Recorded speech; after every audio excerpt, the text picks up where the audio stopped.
Suri sir, Santhanam அந்த மாதிரி எல்லாமே வந்திருக்கிறாங்க. ஸோ அடுத்து நீங்கள் ஹீரோ லைனில் போகலான் இருக்கீங்களா எப்படி சார்?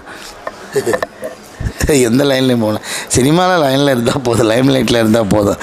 நமக்கு அப்படி லைன் அந்த மாதிரி ஒரு பிளான் ஸ்கெட்ச் அது மாதிரிலாம் எதுவும் இல்லை.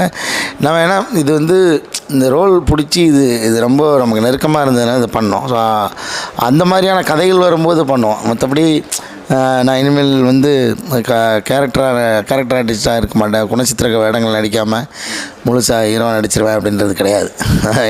எனக்கு பொறுத்தளவுக்கு எந்த கேரக்டராக இருந்தாலும் பிடிச்சிருந்தா எனக்கு அது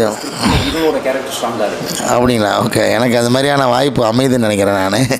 நான் அந்த வகையில் நான் அப்படி எதையும் ஒரு வட்டத்துக்குள்ளே போட்டு நான் இது மட்டும்தான் நடிக்க போகிறேன் அப்படின்னு மீதி நாள் என்ன பண்ணுறது அது ஒன்று இருக்குது. அப்புறம் நமக்கு பிடிச்ச வேலை அது வந்து கொஞ்சம் நல்லாவே நெருக்கி செய்யலாம், லவ் பண்ணி பண்ணுறோம், அவ்வளோதான். அதில் வந்து நமக்கு எந்த ரோல் எந்த படத்தில் நமக்கு பிடிச்சிருந்தா நிச்சயமாக செய்யலாம், அவ்வளோதான். அதே நேரத்தில் வந்து ஹீரோ நடிக்கிறேன்னு சொல்லி வர கதையெல்லாம் எழுத்து பண்ணிடவும் முடியாது. ஏன்னா நமக்கு எது பொருத்தமாக இருக்குமோ அதை மட்டும் தான் பண்ண முடியும். ஸோ அந்த மாதிரி வர்றதையும் பண்ணுவோம், இதுவும் பண்ணுவோம்.